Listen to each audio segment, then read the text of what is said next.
Why don't you start? We'll work down this way. Right. Chelsea De Silva, marketing assistant for the tourism development office. Kristen Marshall, Florida Merchant Services. Howard Schwartz, County Space Center Visitor Complex. Mike McBride, Cowbell Agency.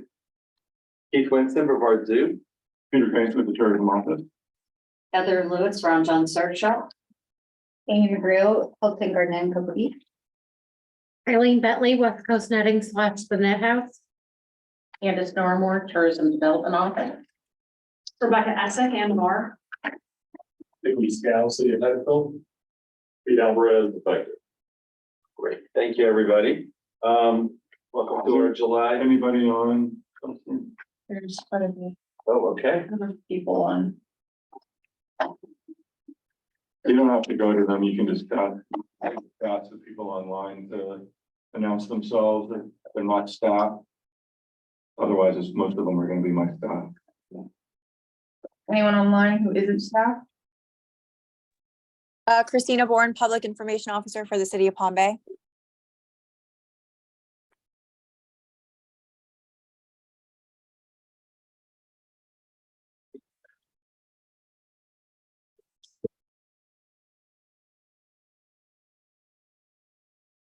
You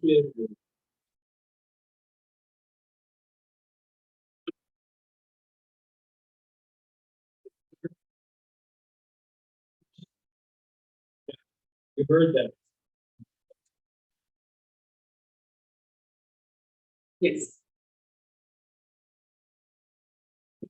Well, coming in July.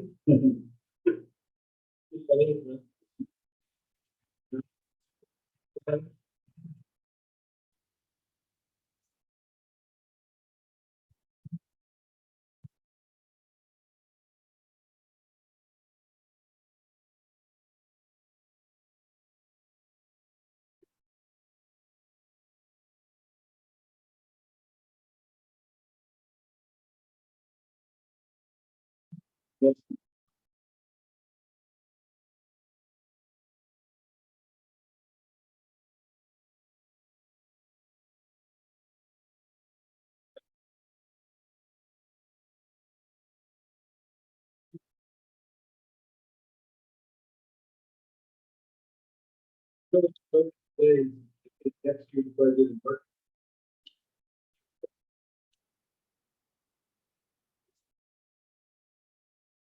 So I've been confident today and been very excited. I was in the contribution in between all the fun things I did. I was thinking about this, with you guys and running through this because I really want to. Yeah, probably. But you know, I just love to give you guys feedback back. So for those of you that were on the committee last year, we followed a similar format, but we've added some sections. It's about 9 sections. What I'm going to do is I'm going to go through each section on stop and then let comments happen for each section and then move to the end to the committee. So if you were the binders for Christina on slide 1. It's just a fun little slide that we've done a couple of years with all the fun things and positive things that have happened in the destination, some of the accomplishments of the office, but also just some things that have happened, rankings that have happened at the zoo, new things that have happened in Space Center, just different things, we were featured on many not too long ago. So just, nice to kind of think back a little bit and think, hardest month March ever. So just fun to look at. And then I'm going to get into the budget. So we'll go through the budget section and pause at the end for any questions. So our last 2 years, 4 years that we completed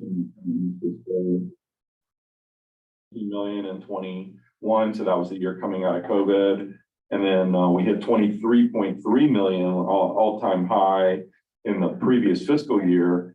My current calculations for, and people can bet lunch on this like we did last year, but are going to be just right, probably just shy of 26 or right around 26 million.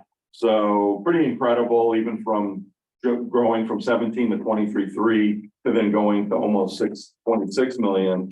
So that being said, you know, having those conversations with the budget office and the county manager's office, what happens is when you generate more revenue in government than you've budgeted, you get what's called a big carry forward, and they don't like big carry forwards in the world of government. They prefer you try to get as accurate as you can in predicting numbers. You know, my crystal ball broke after COVID because I had no idea what was going to happen coming out of it. And then that huge jump from 17 to 23, just that really, was very surprising and blew a lot of people away. But that being said, I was asked to be aggressive next year in spite of that. So putting in for 27. Now, something happens, the economy shifts, something goes south, then we will account for that. And I'll show you how we'll account for that in our budget to make sure that we cover ourselves and don't overcommit in terms of marketing dollars. But that being said, that's the budget target. For those of you that maybe aren't as familiar with our budget, there's a number of fees and items that come out of the gross collection, sort of on the top, if you will. Tax collector fees, so the tax collector gets almost 2.3% for their fees for the personnel that is required for collecting the tax. The legislature has designated that 5% be held back on all municipal and county government entities in the state of Florida. So we pull 5% out of that. And then our administrative fees, the cost for our operations are baked into that. And next year, that administrative fee will be 7.3%. Okay, so it's about, I think it's right around $2 million for running our office, cost of personnel. Most of it is compensation and benefits. That's probably 75% of it. And then the rest is rent and all our expenses that it takes to operate our office. So then going to the next slide, slide 5. So this is specific to marketing. So this really will illustrate the growth in the PDT, because when we wrote and budgeted the 2022-23 budget, we both based it on 19 million. So remember, we came out of 17 million, right? So we budgeted 19, thinking 2 million growth would have done it. Obviously, we blew way through that. So now we are, I won't say right sizing, but we're just budgeting up to that 27 level. And you can really see the difference between the left column and the right column in terms of the different allocations. So each penny is designated. So the first 2 cents, you get 25%. And then the 5th cent, we get 100% of that for marketing. So 8.1 million there. The transfer from the 4th penny is designated for sports facilities and marketing. We only use about 350,000 for the stadium. That's expenses. Those are basically capital maintenance expenses that we have every year with the stadium. Once that is satisfied, then the law allows us to sweep the rest of it into marketing. That amounts to about 4.2 million. And then what I mentioned before, the balance forward, or sometimes called the carry forward. So that was based on the difference. We're thinking about is the difference between what we had budgeted originally this year, which was 19 million, and where we're going to land at 26 million. So that's $7 million difference. 50% is marketing, so that's 3.5 million. And then we had about $500,000 that we held back for the summer campaign that we're not going to spend. We've determined that now, so that's where the 4 million comes from. So it's 3.5 million, and basically the difference between the original budget and where we're going to land this fiscal year, and then another $500,000 in funds that we didn't spend in the summer. Yes, sir. Just for clarification there. Because you're saying the original budget on the sheet here was 22 million. We're ending up around 26, is that? Yeah, so what happened was in the so we had an opportunity to adjust the budget at every March. We have an opportunity to do a mid-year adjustment. So we adjusted from 19 to 22, but that still doesn't account for the full. So if we started at 19 and you end at 26, you still have all of that difference. So yeah. And then you see the statutory reduction here. You also see the admin fees here. So the net budget that we'll be able to spend will be 15.3 million. And then you'll see on the next sheet where the tax collector comes out. So here's the next sheet, and then we're going to go through this in pretty good detail in the marketing plan, but just so you can see how it breaks down. Promotional activities, 14.3 million. That's the big chunk. Obviously, we'll go into some detail on that as we get through the plan. Media relations, software, sports marketing, travel. We have a few more conferences that we're going to be attending, mostly on the sports side of the business, trying to generate some more sports attendance here. Membership, and then the tax collector fee, just flat fee that comes out. So that's how you get to the 15.3 in expenses.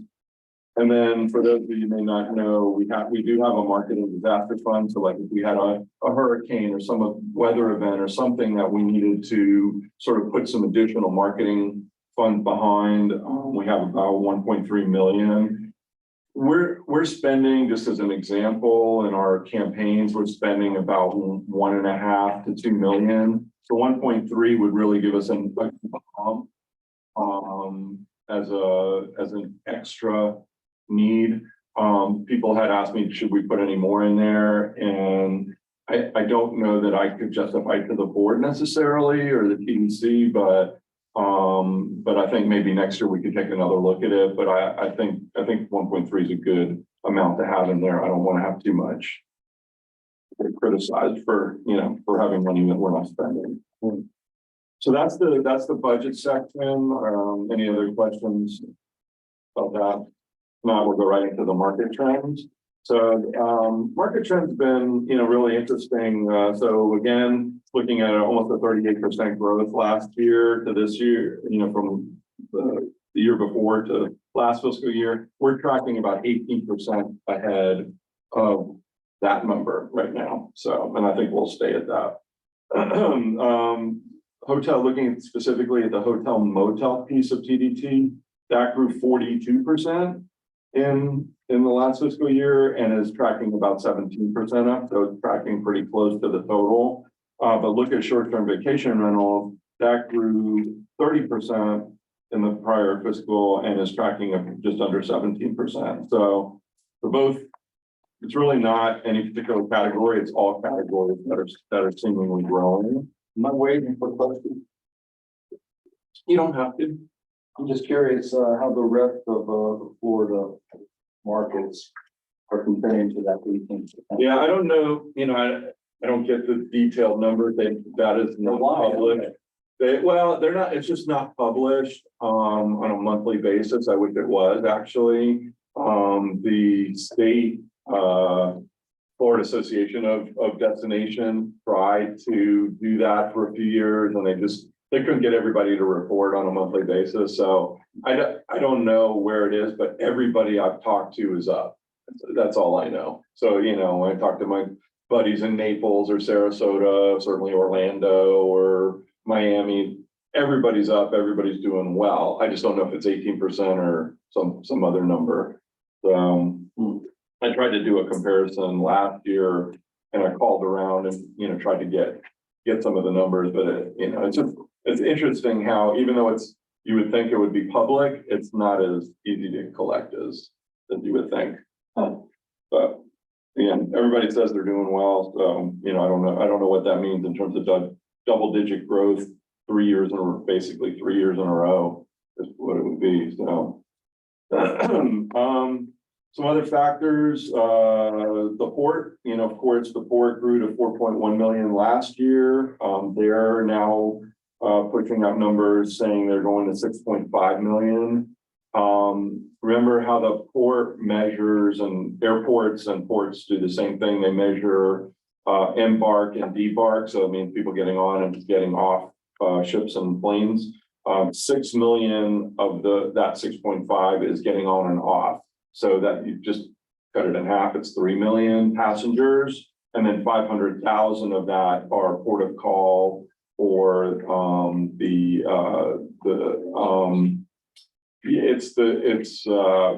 what's it called? Gambling. Yeah, the gambling. I can't think of the name of the Victory. Victory. Thank you.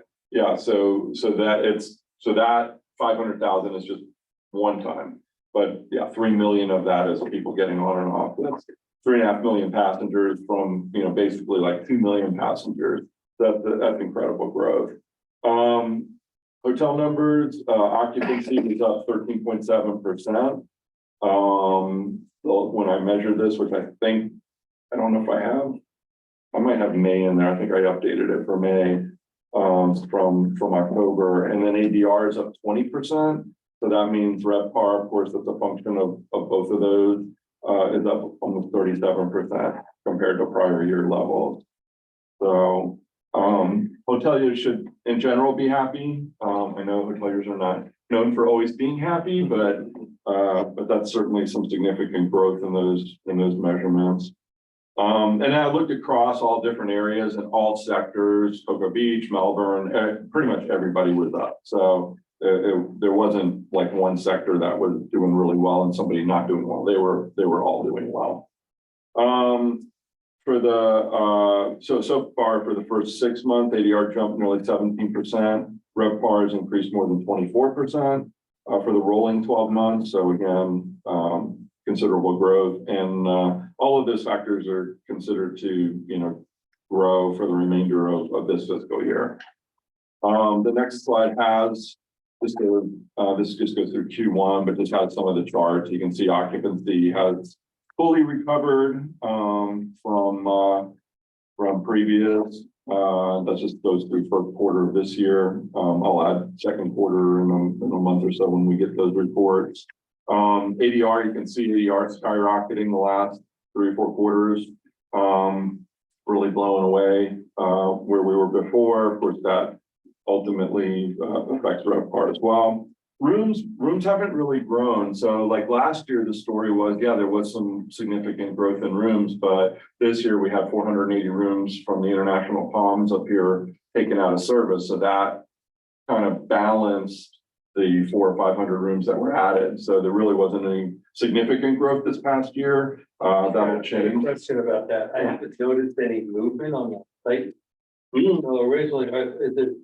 Yeah, drive by it. They are knocking down buildings like literally every day. Yeah. Okay. Yeah, the site's not fully cleared this year. The plan was this year would be demolition and site prep, and then they would start construction next year. It's about a two-year construction window, so we're estimating late 25, possibly early. So no 26. impact in next year's plan. There will be no. They're gonna just start coming out of the ground next year, and it won't be till really 25 that it starts looking like something. And then you'll see what, like 400 rooms come online? And 500 rooms. Yeah, so Yeah. that'll have a big impact. Yeah, that'll be huge. And those rooms will come in at, they were estimating 300, 325. I think those rooms are gonna come in at a much higher level than that. Because when you look at when they first did that projection 3 years ago, just see what our room, all the other rooms have done, they've all been up,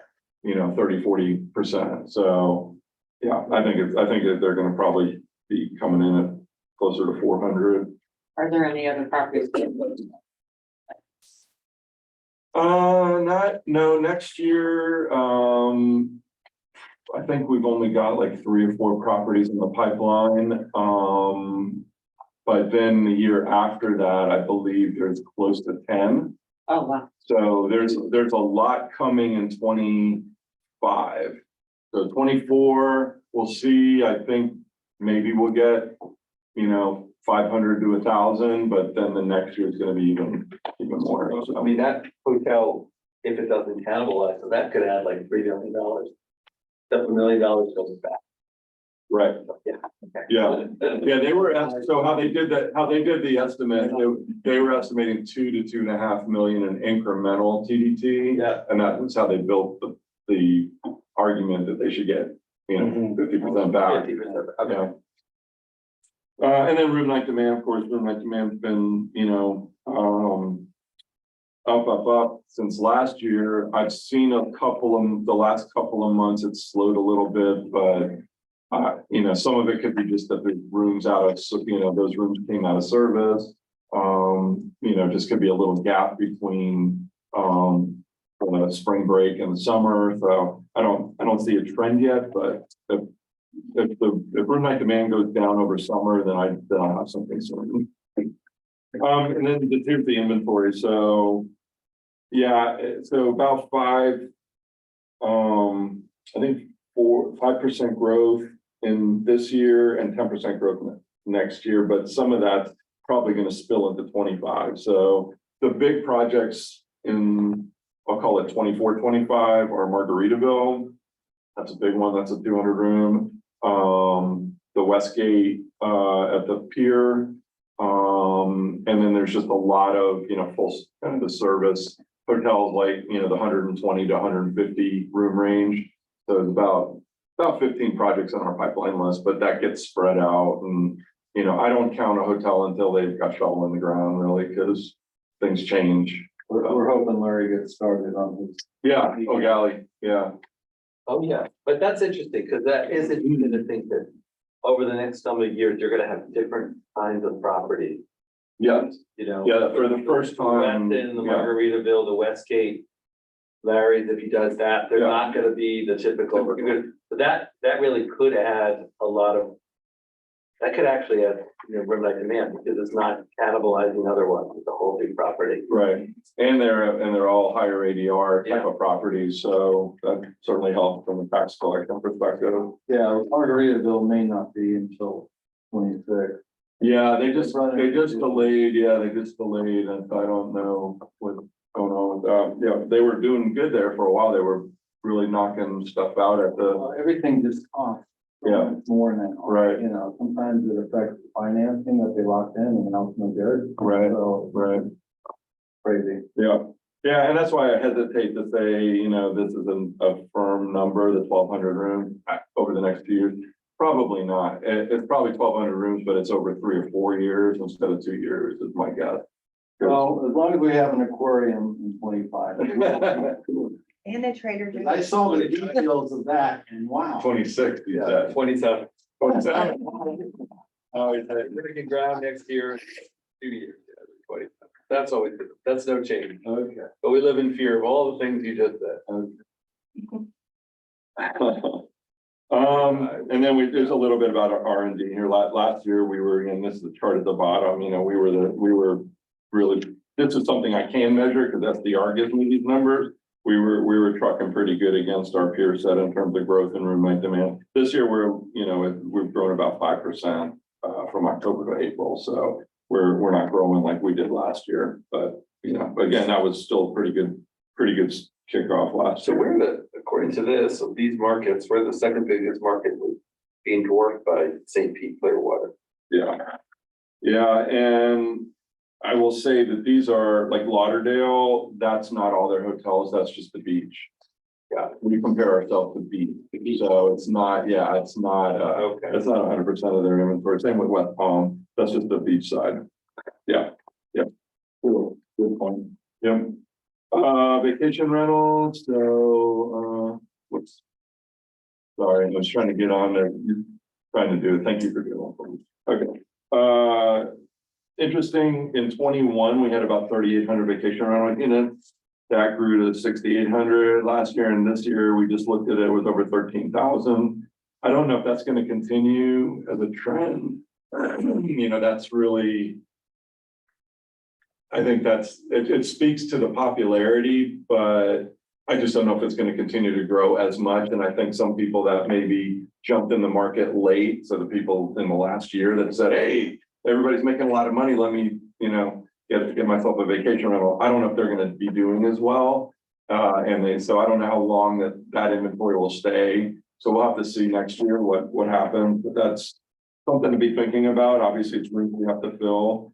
The demand, they don't have room night demand, but it's called nights booked. Increased 11% in 22. But I don't know if that growth is quite happening this year. So we'll see. So that's just sort of the background. Any questions on that section? I mean, it's all the room, the numbers are great, but more recently, we've seen some headwinds throughout the entire state of Florida. Yeah. So is that taken into account at all within your budgeting process, or was that, as you said, you know?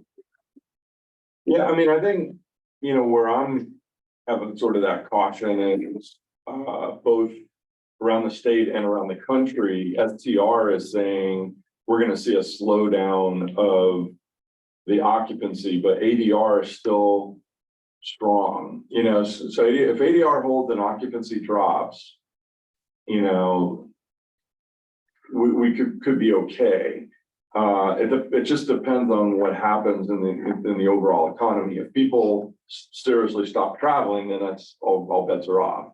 But we haven't seen that. And the other thing about our area is I think we're well positioned from a pricing perspective, because when you look at our peer set, they're all over $200 ADR. You know, we're at 130, 140, whatever. Even if we get to 150, we're still well below our peer set. So, you know, we're a bargain, and we're, you know, I always like to say, you know, we're 40 million people within an 8-hour drive, probably 55 million within a 10-hour drive. So, you know, we're a good drive market option for people that are looking for a bargain. So are people going to cut their vacation travel next year?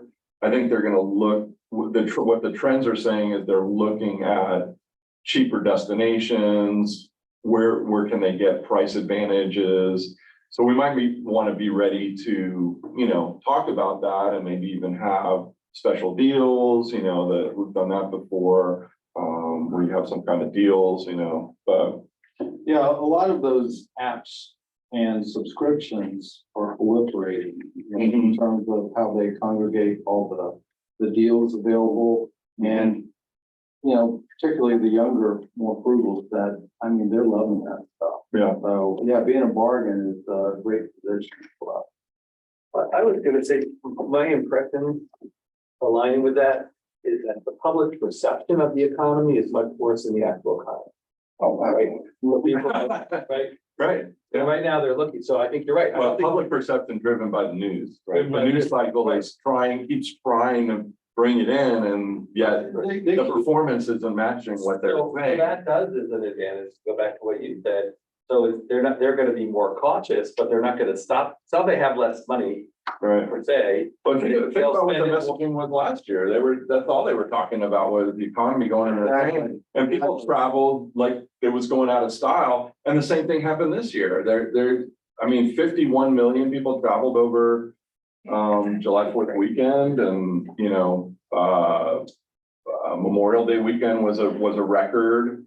I mean. So I guess I wanted to solidify what you said. If we continue to position as like quality experience at bargain prices, like, cause we're, you know, we are quality experience. I mean, that does position us well for that impression versus the sky's the limit spending where. Anyway, I just think that aligns with what you're saying, that it makes it safer. They have some money to spend. We're a good opportunity to spend it in what they see as frugally, but not bargain basement and not, you know, not a waste of it. Right. Well, they're projecting soft recession in the fall, but they don't have anything to back it up. And the public sees that. Whereas before, there have been things happening around the world Right. that, you know, it's like, okay, you know, they just invaded Ukraine. Right. Well, now we know that's not as big a factor to it. Right. And so there's nothing else to really make me worried. Yeah, and I'm not as worried about the fall because fall is always softer than any other season for us. So where I worry is, you know, what happens in spring and summer of next year. That's the big thing. And that's when you see how we've allocated dollars, you know, I'm backloading the budget basically because of that, because I just want to protect our seasonal shift. If we, you know, if we suck wind a little bit in the fall, okay, we can make that up. You know, we can make that up with a good spring break. So, all right, so this is the next section is just kind of some of the strategic considerations, things that we are thinking about, things that are important to kind of put into the mix, and you'll see that these things are then paid off in the implementation. But you know, just looking at ways to increase demand from key source markets, that's really important. I'd like to add some new source markets, but we'll talk a little bit about budget as we get into that. If I think I had mentioned at the last meeting, there's potentially going to be an ask from the Cocoa Beach folks for some funding, and I don't know how much that is. So when we know what that number is, that's going to obviously impact potentially what we can do with additional markets. But over the last 3 years, we've put further and further north. We added Boston this last year. I'd like to add Detroit if we can afford to do that. That's another top 10 market that we haven't really been in before, but we see a lot of business from. All of this is how, you know, we get all of the reporting from MotionWorks and all these other sources. So it really helps us kind of look at that. Closer to home, and you know, Nashville's a good market. We haven't done a lot in Nashville. I'd like to do more there.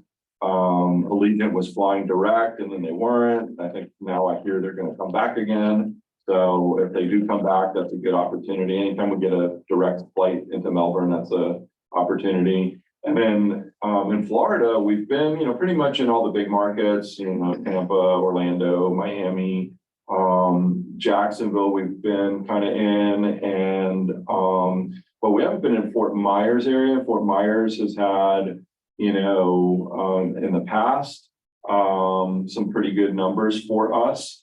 They obviously have a hotel inventory issue these days, and a residential issue. I don't know what the population's gonna end up being by the time they're done. They're still going through a lot of, I mean, for the next 2 or 3 years, they're going to be rebuilding. So it's on our radar to look at Fort Myers, but I just don't know yet if it makes sense because the residents may not actually physically be there right now. And those that are considering a West Coast vacation, you know, they're probably going to be shifting to the north and the south. So Tampa, St. Pete, probably get some of that business, Sarasota, maybe Naples, but maybe we could get some of that. So just stuff to think about, but that's a little bit about the kind of the source market. Of course, from an international perspective, we want to, you know, try to stay in the UK, you know, with TUI, that's very important. Also, we have a rep over there now, so we'll talk a little bit about that in the plan. And Canada, you know, still waiting to hear nothing definitive on any direct service, but we get 1 million plus Canadians coming into Central Florida, we know. So, you know, we should certainly try to do some things up there to try to generate our piece of that business. Data first decisions, number 2. I mean, that really speaks to like all the different things that we, like last time we walked you through Adara. We've got other partners that we've been talking to and wanna keep looking at all the digital numbers that we get, you know, so it's important for us to keep trying to find new data sources and follow what those sources tell us with our marketing and shift the plan as we can. And I would say that kind of leads me to number 3, which is create a plan that's flexible in its spending, because you know, if we're pushing a lot more in the north and then all of a sudden flights get really expensive because of fuel costs, well, maybe we shouldn't push as much in the north, maybe we should pull back to the south. So, you know, there's a lot of things to consider throughout next year. And I think having the flexibility to pick the markets and pick, you know, I won't say the channels, because the media channels that we've been in the last couple of years have been very effective. But, you know, we may want to lean more on something like streaming versus cable. Those are the nuances of the plan, but just having that flexibility and being able to move dollars around is, I think, really important for us. And you'll see that in the plan. We've included every kind of media vendor you could think of, just in case. Doesn't mean we're going to be advertising with all of them, but it just means we want them on the list. So the board will approve that list And then that gives us the flexibility to work with them when the timing is right. And then industry partnerships, like I said, TUI is important, working with the airport on direct service is important. Obviously, working with the port, making sure that we're in tune with what they're doing. They keep adding new cruise ships, new cruise lines. We've got Princess is coming next year, which that's a great line, and that's I imagine a little more affluent customer, so that'll be good. And then just continuing to do, joint sales types of activities with other hotels and whoever else wants to participate. Kennedy Space Center, and then, whoever wants to play with us, we are open and looking for partnerships. And then just some other things, obviously building the brand through storytelling has always been big for us. Trying to do more familiarization tours has always been on my list of things. So we've had a lot going on this year with the last year, people weren't quite ready to travel for the familiarization tours, but now you're seeing the media starting to travel again and influencers wanting to get in the game. Any kind of influencer / content creator, we vet very thoroughly, make sure they have the audience that we're looking for. But if they have the numbers, we have no reason not to bring them in, because the ROI on that's really good. You pay for a hotel night or two, you pay for some meals, and then you get hundreds of thousands of impressions and media exposure without really having to pay for that. So it's a good ROI. The long-term planning piece, one of the pieces that when I started was a big thing was how do we leverage what we're doing for the Indian River Lagoon? So that's an example of something that has a longer term play to it, by talking about it in the media, by talking about it through PR and things like that, positioning ourselves with an audience that has an interest in nature, has an interest in those things, trying to just keep doing those type of things. So we actually just been talking with our PR agency about now there's a lot of traction with some of the projects that the Natural Resources Department has been doing, talking about $500 million in projects. So it's I think about 300+ million of that is now allocated to something. So they know it's either going to be, okay, we're going to be, either, replacing sewage lines or replacing water treatment or upgrading or whatever. So now we've got some stories that we can really tell about how that money is really being used. So that's an example of that. So, Peter, one comment there. So Sorrel, which pays for that, was passed in 2016. It's coming up. So we'll probably be pushing for renewal in 24 at the 24 ballots. Okay. So So what do you have to do to get on the ballot? You need a certain number of. yeah, I mean, signatures? I don't know. Yeah, so we'll be working just like the EELS piece, to get it on the ballot. County Commission has to put it on the ballot. Okay, the commission can do it. Okay. Yeah, so that's the piece. But my point is, when we passed in 2016, it was the fifth biggest environmental piece in the country that was passed. Money wise, it will be one of the bigger ones again, hopefully. So if you want to ride that wave, if there's stories about it, that's going to come hopefully to positive fruition next November. Then that's just align with that process, and that's reaffirms the community cares about what we do. Is positive things happen. So just on your radar screen. And then the last two items are just, we work with, again, travel advisors, travel agents, tour operators, event organizers, the community. Obviously, we're out talking every week in our newsletter, but we also do sales action team meetings with the sales folks at all the hotels and attractions. So just continuing that is important. And I didn't see anything here about the unified brand. When does that come into fruition? When is that the EDC work on unified brand complete? That project is a little separate from this because it's not a tourism project. It's really about workforce. So it's really focused on that, but we're hoping by Q1 it'll be out So. Yeah, I just didn't know You wanna whether make you're gonna sure. wanna piggyback on that and stuff. I mean, it's part of the workforce development, having people come here and see what a great place. So It could be, yeah, I just didn't know there, whether there this could be a piece of where that. they'll wanna have some resources to use some of those materials.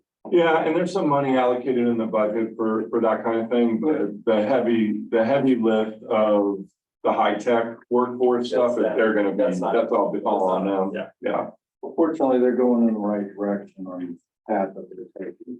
Yeah. Leveraging the equity space flow. And then taking that from, like Keith said, the working force perspective. But in the past, we've done TDC, EDC kind of joint. Yes. Little marketing things. yeah. Where it's been relevant.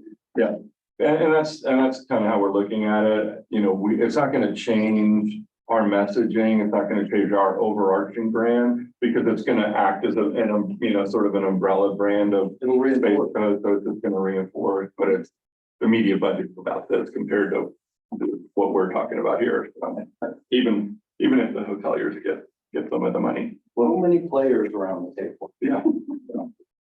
And then the next, so I'm on the right slide. So slide 18 and 19, this goes a little bit into who the visitor is. I don't really see a lot of changes to this. This is very similar from what you saw last year. If you look on slide 19, it really goes into the detail, but you know, the biggest thing is what's interesting about Gen Y now is they're older and they have kids. And so, you know, we're not as much going after Gen Z. I'm not gonna say we won't do anything that'll dip into that, but the Gen Y are now people that are more established, they're working, they have children in the household, so that's become a much more relevant target. And then to the degree that we want to seed Gen Z, we don't want to ignore them. We want them to be part of the messaging. You know, certainly look at that from a demographic point of view. You can see all the markets. So we talked about the markets, but there's some of them in there. I did add Detroit. I did add some of the new markets that have airline. Those are going to change. So I'm just sharing now that like Wilmington, Avelo has already told us they're not going to launch Wilmington. So that'll come off, but there may be another market that they look at. So some of these smaller airlines they move very quickly in and out of markets. And so we think we'll continue to get new business from them and other carriers. So. And this 20 is the fun. This is what I was like looking at is, you know, where are people coming from? You know, so these are basically our target because this is where people are coming from. And the highlights are where we're talking about potentially, you know, using ad dollars to support them. So the top left is Florida markets. You see where Fort Myers kind of could be, you know, they're kind of on the borderline. I just highlighted them because they could get, you know, a little bit of love there. And I wouldn't say a huge budget, but you know, a little bit of budget could go a long way. And then you see the top 10 markets. We've been in all of them except for Boston, Minneapolis, and Detroit. Boston we added last year. Minneapolis, Sun Country Airlines started doing direct service. So we just started doing a little bit there. And then Detroit is, you know, like I said, that's something I'd like to look at for next year, but we'll just have to see. Indianapolis is really good. The other thing that's interesting is you go further down the list. If you look between 15 and 19, you've got 3 Ohio markets, Cleveland, Cincy, and Columbus. So, you know, we would love to get something in Ohio because we don't have direct service out of there. So. Interestingly, the one I just flew for vacation, New Haven, the flights were packed. And they seem to be pretty happy with that flight. So we'll hopefully keep that one. You know, we talked a little bit about media, but just people are continuing to go to more on-demand streaming types of services. I see it, you know, years ago it was like, okay, switching into the digital realm. Now we're switching into the on-demand digital. You know, people want to watch what they want to watch when they want to watch it. So, Yeah, streaming has surpassed. yeah, they hit the tipping point. At some point last year, they hit 50%, and now, exactly. now it's, now it's more than that. So we'll follow that trend and probably be allocating dollars that way.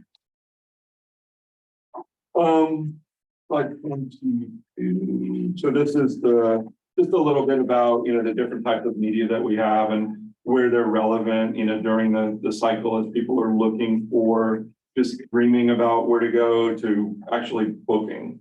So own media or our own things, just so you know, we are at a significant focus on redeveloping our website. We've got a what I would call Space Coast visit spacecoast.com 3.0 coming out in September. I'm really excited about that. It's very modular and gives a lot of ability for us to add and change content very easily and fluidly. But the other thing I'm really excited about is we're going to be reskinning our app. Our app, which is the launch console, has done super well. People, just get really excited because they can tell you what's the next launch coming, where do I look. You can even has like a little directional on where to look when when you're in town, and a lot of people are getting a lot of use out of it. But we've always kind of had a separate brand to it, and I just said, can we make it look more like everything else? And so they're doing a reskin on that, and that's going to be out this fall.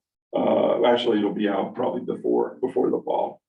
So, and then paid media, of course, is all our advertising partners, and then earned media. We work really well with our agency. Our agency just added people. They have people in Atlanta and Charlotte, but they've added people now in London and Toronto. They have a lot of connections with New York. We've got on Good Morning America and Fox News in New York with their help. So they're really good at outreach. So we're pretty excited about that. Okay, this is a new section, creative. We did not have this section last year because we weren't really, developing a lot of new things, but I was, we've talked about beach, what drives people for beach. You're going to see in a second, we got some really interesting insights from our research that we just did. So the first, the big 5 drivers, obviously the first 3 are the main reasons people come here: beach, space, and cruise. But then they also come for, things like nature and outdoors and other leisure activities. The Space Plus method has been out there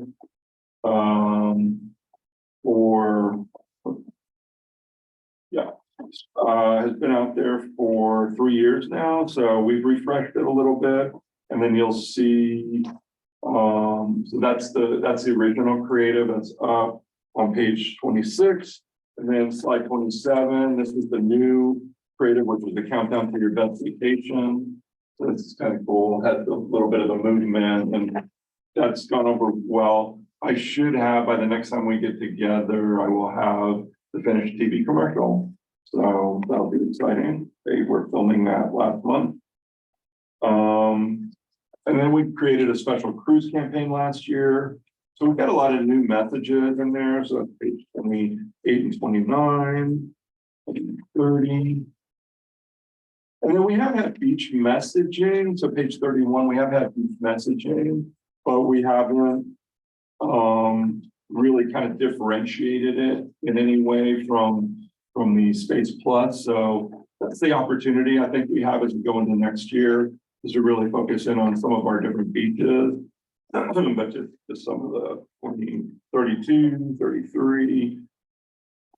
When we get to 34, this is the survey that we just did. We surveyed 500 people from our source markets.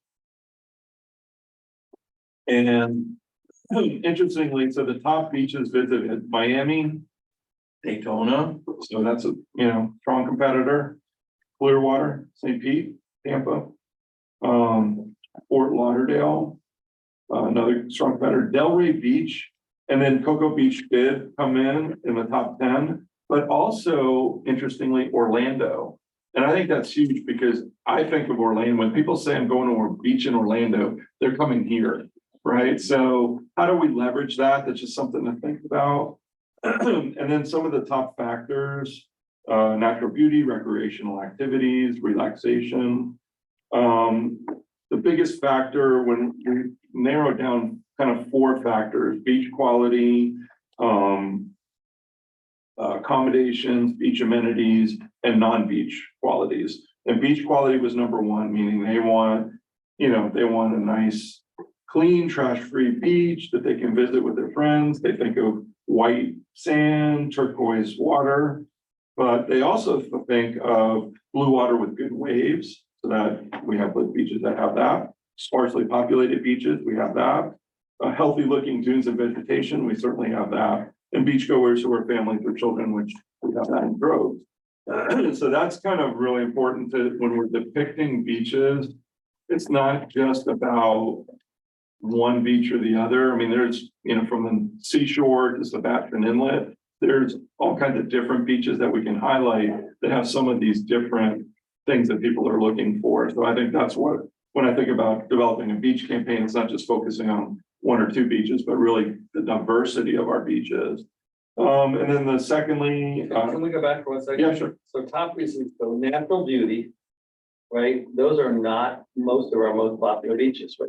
Natural beauty would be up in Titusville and natural seashore, Right. way down south. That's not where. Right, we're yeah. at, right? Yeah, right.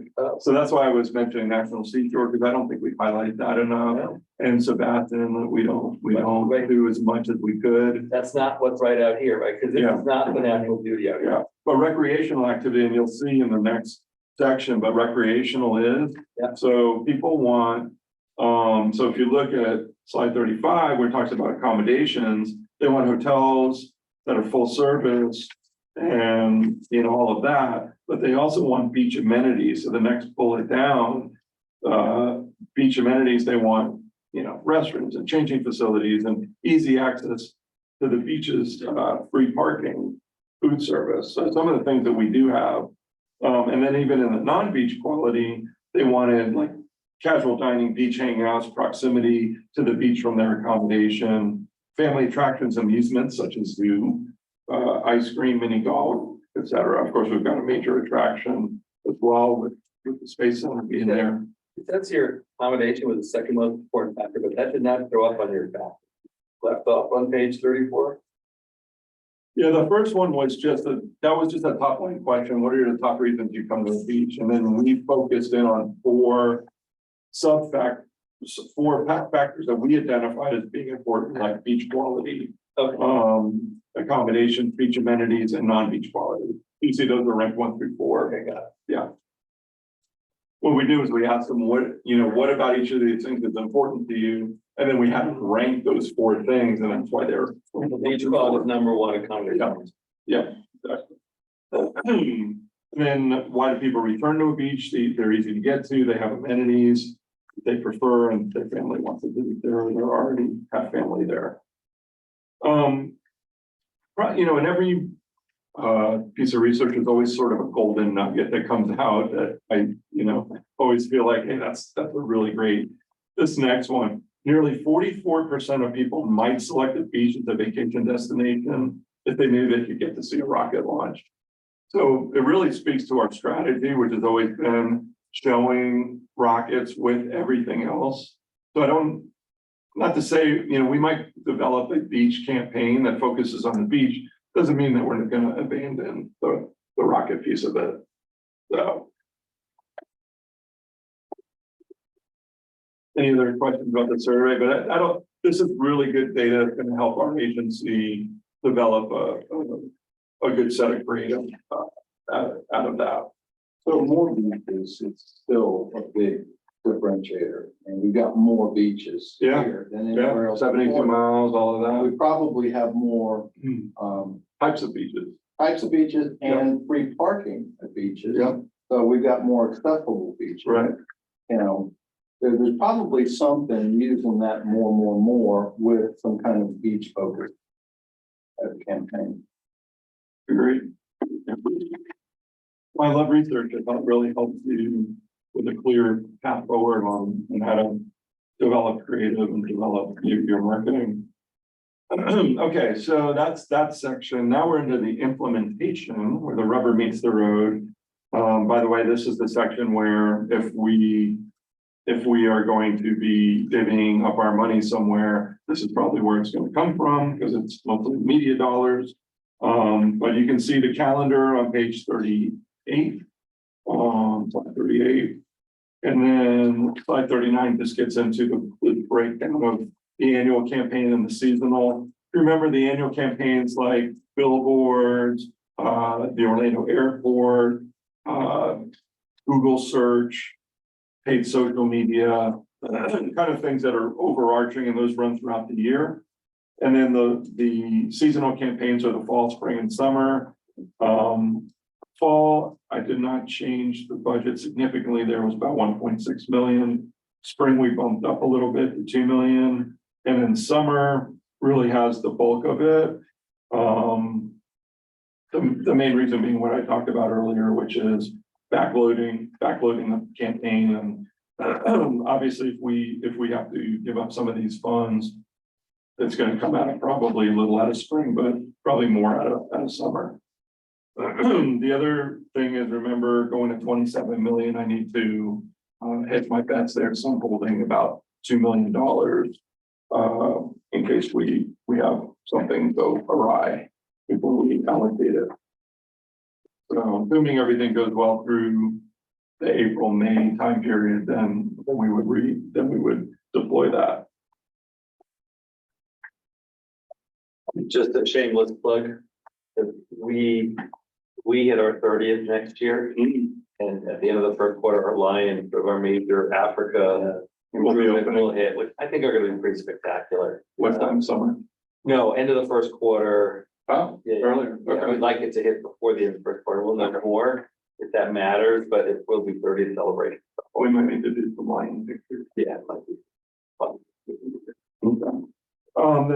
The next slide 40, this is just literally the partners that we're looking at. None of this is, nothing's in stone on any of these, but it gives us the flexibility to work with these partners by having the PDC and the board approve them. So that's kind of that list.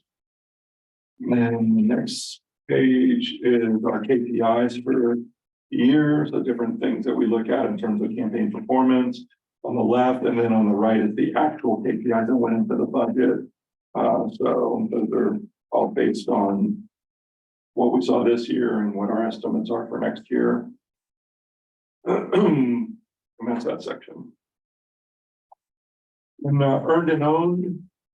So, we obviously have to fund our creative and production, thing for the agency, our website, all of those good things. So that's where this comes in.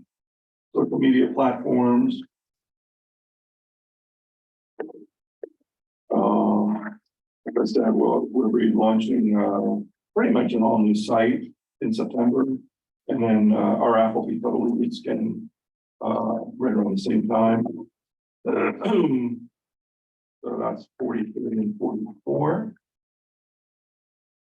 PR, the beautiful thing about PR is you can get millions of dollars of coverage with not a lot of spending, and most of the money that is in here either goes to our agency or to familiarization, of course, for media partners, so media outlets who come here and film, like I said, we'll pay for usually hotel and meals and activities, and it's a pittance compared to usually the ROI that you get. So that was me talking to Stanica on the nightly news with Lester Bowl. So I was going to claim the fame. I wish it was Lester though. It was my only thing. I was like, boy, I wish I had Lester right there. He was on the West Coast, but it looked like we were part of that story. Next section. Sorry. Co-ops, so partnerships. Again, this is a lot of the funding that goes to airline support, but it also, has the EDC, so the EDC piece is in that, as well as the chambers and working with the court, different partners that we work with are all important. Sports were, Terry, Parks, if you don't know Terry, he's a go-getter. He's new on our team. He's been 100% focused on sports when he came in. That position used to be part of a sort of a two-tiered position where the person did half sports and half operations. Last year, I was able to get it into two different positions. And so Terry started, and he's a real go-getter, and he's been doing really well. We're going to send him to a couple of new conferences, baseball coaches, lacrosse coaches. We're trying to literally have him go out and really start chasing some business that really, frankly, doesn't cost a lot. With some grant money, we're able to really fund a lot. So that 340 is not a big increase actually over last year, but most of that goes to grants. So if you generate, I think it's what the committee, the sports committee did in their guidelines is $15 a room night. So if you generate 1,000 room nights, $15,000 grant, and that gets you, think about 1,000 room nights. The ROI on that is huge because the spending and everything that they do. And it's players and participants. A lot of times they don't get the spectators in those numbers. So you get an uplift from the spectators and family that come along as well. So that's There might be, with the new advent of beach volleyball becoming a high school sport, there might be something that you could do in that realm. And another good one is I've been talking with the local school board officials, and they are looking to, one of their goals is to bring more of the, if not championship games, bring more of the regional tournaments here. So think about high school, all the high school and junior high school events. If we could get 40, 50 high schools to have an event here, all of a sudden, and you host them here, You might be able to with beach volleyball. Yeah. Well, the other one that's new is esports. I said STEM, but same thing, but esports, like the robots fighting each other, the drone racing, the coding. We just did a grant for an event that was or is being held here in, I think, August or September, but it's got coding and all kinds of computer oriented games and things like that. So, and the gaming world too, but the big destinations are hosting those bigger events that are like where you go into a stadium and you watch them on a big screen. I still don't quite get that, but they generate lots of visitors. We're not at that point, but having that high school level of STEM type of activity, that could be kind of cool. So that's one of them. But yeah, I like the volleyball too. International. So the way international breaks down, we spend with our rep and the activities that she, by the way, that's Roxana, is our rep in the UK and the EU. The cost for that and her activities about 200,000, about 300,000 goes to TUI right now. That's the deal with TUI. Holding another close to 150, 200,000 for UK marketing. And then the rest of that is Canada. Canada is going to be one of two things. It's either going to be we get flights and we partner with the airline, or we just do it on our own and spend probably about $500,000 in Canada, which is enough for us. It's more of what I call a winter season campaign. When I was in Orlando, we were spending $1 million to $1.5 million all year long, but we don't, I don't feel like we're there yet with them. So probably about $500,000 campaign. So What markets in Canada? mostly Toronto. Yeah. I mean, it's 80% of the people in Canada live in Toronto. So it's like, it's pretty close to that. Yeah. It's like a crazy number. It's like two-thirds of the country, like literally lives right there. Or at least in that province. So it doesn't pay to go out to, you know, West Coast or, you know. And they need to get out, that's what they plan to. Well, from October to almost April, they pretty much just use the underground. Yeah, so they just go, like, when they go in the city, they go from their parking lot, they go down through the tunnels up into their building. So there's a lot of visuals, you know, along the way, a lot of out of home kind of opportunities there. So that's the place that I was thinking, the train stations and all of that. So, yeah. Okay, the next one, travel industry relations. This is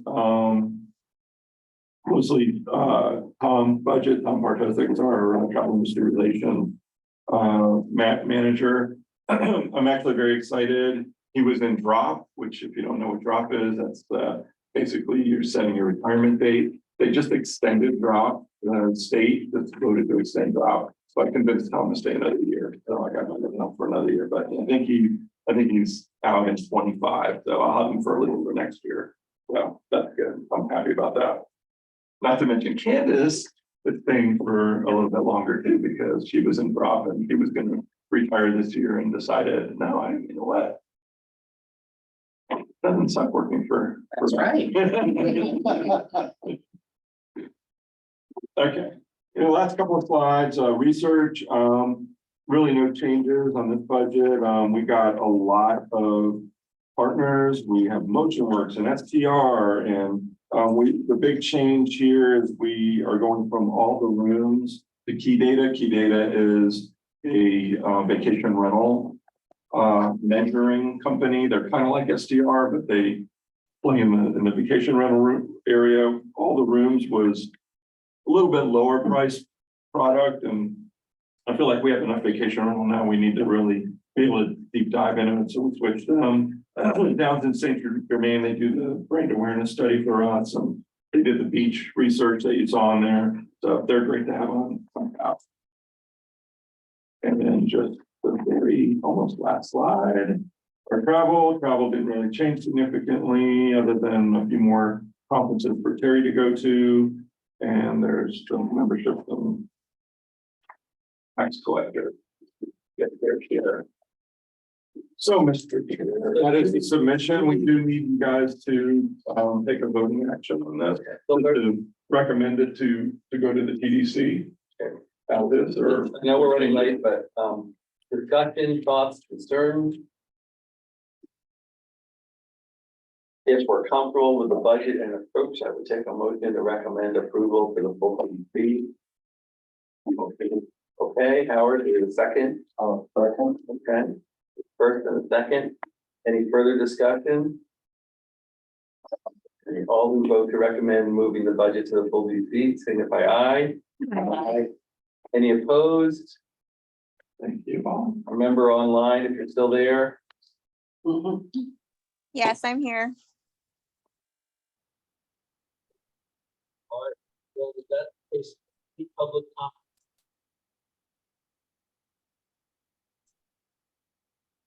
Thank you very much. We'll be bringing this to the commissioners over the next couple of weeks to 26 if we go to the board in August. So assuming, you know, by then we'll know. Fill out. Report back.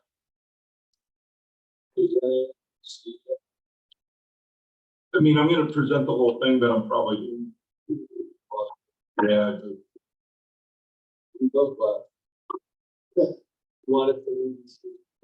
No, these are for you guys. You're welcome to take this public information anyway now and present in public. So, welcome to keep a copy. We will ultimately post it on everybody can get to it, but wait to see adjustments and changes. It's going to be. All I can say is it's anywhere between 3 and 6 million. I just don't know what it is. Or nothing. Nothing. No further. All right. Yeah, what about? We. There's that, I mean, the one is like, there's a red light. Oh,